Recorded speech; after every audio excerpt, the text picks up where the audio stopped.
తులారాశి వారికి దీర్ఘకాలిక సమస్యలు చికాకుపరుస్తాయి. పనుల్లో ఆటంకాలు కూడా ఎదురవుతాయి. బంధువులతోటి విభేదాలు కూడా ఏర్పడతాయి. కుటుంబ సభ్యులు వీరి ప్రతిపాదనలను ఏమాత్రం కూడా అంగీకరించరు. దీనివల్ల వీరికి మనస్తాపం కూడా కలుగుతుంది. ఆరోగ్య విషయానికి వస్తే చెవికి సంబంధించిన రుగ్మత వల్ల కొంతవరకు ఈరోజు వీరికి ఇబ్బందికరంగా గడుస్తుంది. ఆలయాలు ఆశ్రమాలు కూడా సందర్శిస్తారు. ఆదాయం తగ్గడం చేత రుణాలు కూడా చేయాల్సి వస్తుంది. వ్యాపార వర్గాల వారికి వ్యాపార లావాదేవీలు నత్తనట్న సాగుతాయి. ఉద్యోగ వర్గాల వారికి ఇంక్రిమెంట్లకు సంబంధించిన సమాచారం అందినప్పటికీ కూడా కొంతవరకు నిరాశ కలిగిస్తుంది. రాజకీయ వైద్య రంగాల వారికి ఈరోజు ఆటుపోట్లు ఎదురవుతాయి. సినీ కళాకారులకు శ్రమ అధికమవుతుంది. మహిళలకు కూడా ఈరోజు ప్రోత్సాహం తగ్గుతుంది. దీనివల్ల ఒంటరి పోరు చేయక తప్పదు.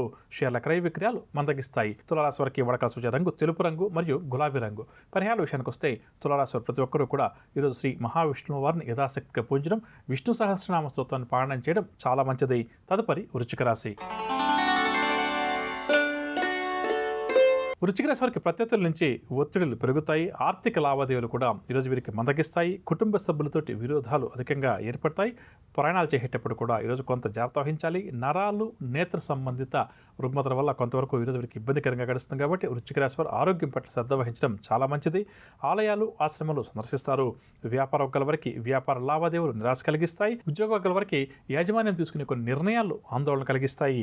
ఇక పారిశ్రామిక రాజకీయ వర్గాల వారికి విదేశీ పర్యటనలు వాయిదా పడతాయి. సినీ కళాకారులకు కూడా ఈరోజు కొంతవరకు గందరగోళంగానే గడుస్తుంది. విద్యార్థులు మరింత శ్రమిస్తే కానీ లక్ష్యాలు అందుకోలేరు. మహిళలకు మానసిక అశాంతి అధికమవుతుంది. షేర్ల క్రయ విక్రయాల్లో ఆశించినటువంటి లాభాలు కష్టసాధ్యమనే చెప్పవచ్చు. వృశ్చిక రాశి వారికి ఇవాళ కాసు వచ్చే రంగు పసుపు రంగు మరియు గులాబీ రంగు. పరిహారాల విషయానికి వస్తే వృశ్చిక రాశి ప్రతి ఒక్కరు కూడా శ్రీ దత్తాత్రేయ స్వామి వారిని పూజించడం ఈరోజు చాలా మంచిది. తదుపరి ధనురాశి. ధనురాశి వారు ముఖ్యమైన వ్యవహారాల్లో విజయం సాధిస్తారు. ఆప్తుల సలహాల మేరకు కొన్ని కీలక నిర్ణయాలు కూడా ఈరోజు వీరు తీసుకుంటారు. కుటుంబంలో శుభకార్యాలపై చర్చలు కూడా కొనసాగిస్తారు.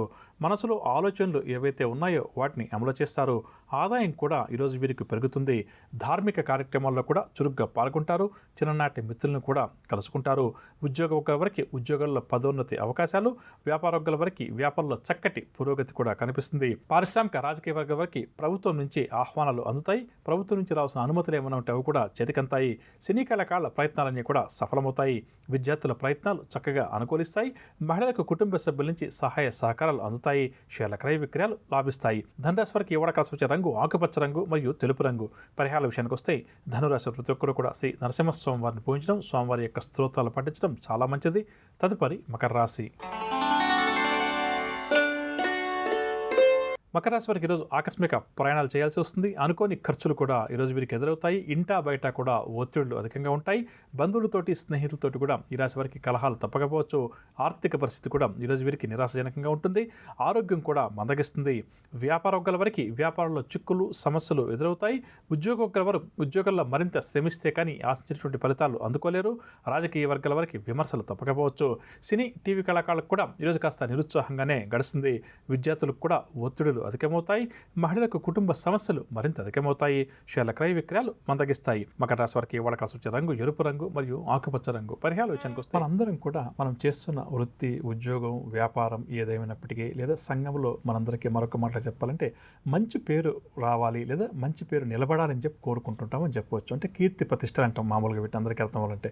ప్రతి ఒక్కరూ కూడా ఏ రంగంలో ఉన్నప్పటికీ కూడా మనకు మంచి పేరు ఉంటే బాగుంటుంది, కీర్తి ప్రతిష్టలు బాగుండాలని చెప్పి కోరుకుంటున్నాం. కొన్ని సందర్భాల్లో మనం తెలుసు తెలియక చేసిన పనుల వల్ల కావచ్చు, మాట్లాడే మాట వల్ల కావచ్చు, లేకపోతే తీసుకునే నిర్ణయాల వల్ల కావచ్చు, మనకున్నటువంటి వ్యసనాలు, చెడు అలవాట్లు అంటాం కదా, అటువంటి వాటి వల్ల కూడా కావచ్చు. కొన్ని సందర్భాల్లో మనందరం కూడా మనకున్నటువంటి కీర్తి ప్రతిష్టలను మనం కోల్పోతుంటామని చెప్పవచ్చు. అంటే కొన్ని ఏళ్ల పాటు కష్టపడి మనం మంచి పేరు సంపాదించుకున్నప్పటికీ కూడా మన ప్రవర్తన వల్ల కానీ, మనకున్న వ్యసనాల వల్ల కానీ, లేదా మనం మాట్లాడిన మాట వల్ల కానీ మనకు ఒక్కసారిగా చెడు పేరు రావడం కూడా ఎక్కువగా జరుగుతుంటుంది. అంటే ఎవరు ఉద్దేశపూర్వకంగా అలా చేయరు, కానీ కొన్ని సందర్భాల్లో అలా మన అందరికీ కూడా జీవితంలో ఎదురవుతుంటాయని చెప్పొచ్చు. అలాంటి సమస్యల బారిన పడి ఎవరైతే ఇబ్బంది పడుతున్నారో అటువంటి వారు అదేవిధంగా మంచి పేరు కావాలి, 10 మంది నన్ను గుర్తించాలి, గౌరవించాలి అని చెప్పి అందరం కూడా కోరుకుంటాం. అలా కావాలని చెప్పి ఎవరికైతే మన ప్రేక్షకుల కోరిక అధికంగా ఉందో అటువంటి వారు, అదేవిధంగా అప్రతిష్ట పాలు కాకూడదు, అపఖ్యాతి పాలు కాకూడదు అని చెప్పి ఎవరితో కోరుకుంటున్నారో అటువంటి వారు పాటించాల్సిన పరిహారాలు మనం జ్యోతిష్శాస్త్ర రీత్యా ఈ రోజు నుంచి ప్రతిరోజు కొన్ని తెలుసుకునే ప్రయత్నం చేద్దాం. ప్రధానంగా చెప్పాలంటే చాలామంది కుటుంబ సభ్యులు, కుటుంబ యజమాని ఎవరైతే ఉన్నారో అంటే తల్లిదండ్రులు అంటాం కదా, వారు చెప్పేది ఏంటంటే కుటుంబంలో తమకు తగినటువంటి గౌరవం ఏమాత్రం కూడా లభించడం లేదు. నేను ఏదైనా ఒక మాట, మంచి మాట చెప్తే, కుటుంబ శ్రేయస్సు కోసం మాట చెప్తే కూడా కుటుంబ సభ్యులు ఏమాత్రం కూడా ఆ మాటను ఖాతరు చేయడం లేదు, అంటే లెక్క చేయడం లేదు. ఈ విధంగా ఎవరికైతే సమస్యలు ఉందో, ప్రధానంగా ఇక్కడ నేను కుటుంబ సభ్యుల గురించి చర్చిస్తాను కాబట్టి బంధుమిత్రులు, కుటుంబ సభ్యులు, అదేవిధంగా జీవిత భాగస్వామితో కానీ ఎవరైతే గొడవలు అధికంగా ఉండి తమ మాట వినడం లేదు, తమకు తగిన గౌరవం ఇంటా బయట కూడా లభించడం లేదు, ప్రధానంగా కుటుంబంలోనే అంటే ఇంట గెలిచి రచ్చగలవాలి కదా, కుటుంబంలో కూడా నా మాట ఎవరు కూడా ఖాతరు చేయడం లేదు, ఇన్నేళ్ల నా అనుభవము లేదా ఇన్నేళ్ల నా మంచితనము, నేను పడ్డ కష్టమంతా కూడా వృధా అయిపోయిందని చెప్పి బాధపడేవారు ఉన్నారో అటువంటి వారు చక్కటి పరిహారం ఒకటి వారు ఏం పాటించాలంటే, రాగి పాత్రలో కొద్దిగా నీటిని నింపి ఆ నీటిలో కొద్దిగా గంగాజలాన్ని కలుపుకునే ప్రయత్నం చేయాలి. ఒకవేళ గంగాజలం అందుబాటులో లేకపోతే మంచి నీరు ఏదైతే ఉందో దాని రాగి పాత్ర ఏదైతే ఉందో దాంట్లో పూర్తిగా నింపుకొని దాంట్లో కొద్దిగా ఒక బెల్లము ముక్కను వేయాలి. అదేవిధంగా ఆ నీటిని ఏంటంటే సూర్యుడికి అర్ఘ్యమిచ్చి ఆదిత్య హృదయ స్తోత్రాన్ని ప్రతి ఆదివారం కూడా పఠించాలి. ఈ విధంగా కనీసం 21 ఆదివారాల పాటు చేయాలి. వీలుంటే ప్రతిరోజు కూడా ఈ పరిహారాన్ని ఆ కుటుంబ యజమాని కానీ, ఈ విధంగా ఎవరైతే బాధపడుతున్నారో ఆ వ్యక్తి కానీ చేయవచ్చు. అదేవిధంగా నవరత్న మాల అనేసి మనకు బజార్లో దొరుకుతుంటుంది. మనం మామూలుగా నవరత్నాలు కొనుక్కుంటాం కదా, అటువంటి షాప్స్కి వెళ్ళినప్పుడు లేదా గోల్డ్ షాప్కి వెళ్ళినప్పుడు వాళ్ళకి చెప్తే వాళ్ళు తెచ్చిస్తారు. నవరత్న మాల అంటే 9 రత్నాలతో కూడినటువంటి మాల ఉంటుంది. ఆ మాలను వెండిలో కానీ లేకపోతే దారంతో కానీ లేదా బంగారంతో కానీ శక్తి ఉంటే చుట్టించుకొని ఆ నవరత్న మాలను ఎవరైతే వ్యక్తి కీర్తి ప్రతిష్టలు, గౌరవ ప్రతిష్టలు పెరగాలి అని చెప్పి కోరుకుంటున్నారో, అదేవిధంగా జీవితంలో సుఖంగా జీవించాలి అని చెప్పి కోరుకుంటున్నారో, అంటే సుఖజీవనం కావాలని చెప్పి కోరుకునేవారు, కీర్తి ప్రతిష్టలు కలగాలి అని చెప్పి కోరుకునేవారు, అదేవిధంగా తరచుగా అనారోగ్య సమస్యలు ఎవరికైతే అధికంగా వస్తున్నాయో అటువంటి వారు ఈ నవరత్న మాలను పూజించి, ఒకరోజు మంచి రోజు చూసుకుని పూజించి ఆ తర్వాత నవరత్న మాలను మెడలో ధరించడం వల్ల ఇటువంటి వైభవం వారికి కలుగుతుంది. అంటే ఆరోగ్యం మెరుగుపడుతుంది, సంఘంలో కీర్తి ప్రతిష్టలు కూడా పెరుగుతాయి. ఈ నవరత్న మాల ధరించిన తర్వాత పెద్దగా నియమాలు ఏమి పాటించాల్సిన అవసరం లేదు.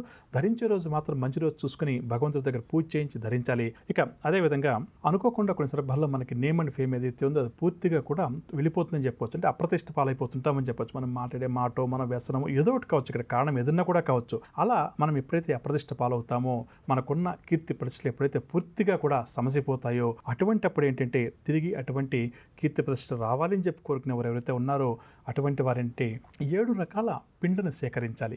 మామూలుగా అంటే ఉదాహరణకు చెప్పాలంటే పిండి, బియ్యం పిండి, గోధుమ పిండి, జొన్న పిండి, ఈ విధంగా రాగి పిండి, ఈ విధంగా 7 రకాల పిండిలను కొద్దిగా సేకరించి వాటిని ప్రవహించినటువంటి నీటిలో వదిలే ప్రయత్నం చేయాలి. ఈ విధంగా కనీసం 21 ఆదివారాల పాటు చేయాలి. ఈ విధంగా చేస్తే ఏదైతే అప్రతిష్ట పాలయ్యామో, సమాజంలో తలెత్తుకొని బతకలేక ఇబ్బంది పడుతున్నామో ఇటువంటి సమస్యలన్నీ కూడా మనకు ఈ 7 రకాల పిండ్లతోటి చేసేటటువంటి పరిహారం ఏదైతే ఉందో అది చక్కగా కూడా మనకు ఉపయోగపడుతుందని చెప్పవచ్చు. అదేవిధంగా కీర్తి ప్రతిష్టలు బాగా పెరగాలండి. ఇంట బయట లేదా నేను పనిచేసే కార్యాలయంలో ఎవరు కూడా మా ఆఫీసులో నా మాట గౌరవించడం లేదు, నా క్రింది స్థాయి ఉద్యోగులు కూడా నేను ఏదైనా చెప్తే పనులు చేయడం లేదని చెప్పేసి కొంతమంది వారు చెప్తుంటారు. అదేవిధంగా వ్యాపార వర్గాల వారు ఎంత కష్టపడి నీతి నిజాయితీగా వ్యాపారం చేసే ప్రయత్నం చేస్తే కూడా కొనుగోలుదారులు అంటే కస్టమర్స్ వారి దగ్గరకు వస్తుంటారు, కానీ చివరిదాకా విని ఆ తర్వాత మళ్ళీ వస్తామండి అని చెప్పి వెళ్ళిపోతుంటారు. ఈ విధంగా ఉండడం వల్ల వ్యాపారస్తుడికి వ్యాపారం ముందుకు సాగదు. అదేవిధంగా ఉద్యోగి ఎవరైతే ఉన్నారో ఆ ఉద్యోగి ఈ విధంగా సహచరులతో అండర్స్టాండింగ్ లేకపోవడం, లేకపోతే పై అధికారులతో అండర్స్టాండింగ్ లేకపోవడం, దీనివల్ల ఏంటంటే తను ఒకటి చెప్పానుకోండి పై అధికారి ఇంకోలా అనుకోవడం, ఈ విధంగా కొంతమందికి సమస్యలు వస్తుంటాయని చెప్పవచ్చు. ఇటువంటి సమస్యలు ఉన్నవారు ప్రధానంగా చేయాల్సింది ఏంటంటే శుక్రవారం పూట శ్రీ వెంకటేశ్వర స్వామి వారి ఆలయానికి కానీ లేక రాముల వారి ఆలయానికి కానీ వెళ్ళి అమ్మవారికి వస్త్రాలు సమర్పించి రావాలి. ఇలా ఒక్క శుక్రవారం చేయవచ్చు. సమస్య ఎక్కువగా ఉంటే 9 శుక్రవారం కూడా చేయవచ్చు. అంటే మనకు వీలుని బట్టి వారం చేయొచ్చు, లేదా ప్రతి నెల ఒక శుక్రవారం రోజు మంచి రోజు చూసుకుని వెళ్ళి అమ్మవారికి పట్టు వస్త్రాలు సమర్పించాలి. అదేవిధంగా సువాసన కలిగినటువంటి పుష్పాలు కూడా అమ్మవారికి ఇచ్చి రావాలి. వెళ్ళాల్సింది వెంకటేశ్వర స్వామి వారి ఆలయానికి. అమ్మవారికి స్వామివారికి యథాశక్తిగా పూజలు చేయించుకొని వస్త్రాలు మాత్రం అమ్మవారికి వీలుంటే సమర్పించి రావడం వల్ల, ఒకవేళ అలా పట్టు వస్త్రాలు కానీ లేకపోతే మామూలుగా వస్త్రాలు కానీ అంటే చీర లాంటిది అమ్మవారికి ఇస్తుంటాం కదా, నాకు ఇచ్చే శక్తి లేదండి అని అనుకున్నప్పుడు కనీసం ఒక బ్లౌజ్ పీస్ అంటాం కదా, దాన్ని మంచి బ్లౌజ్ పీస్ కొంచెం బాగున్నదని కొని అమ్మవారికి బహుకరించడం.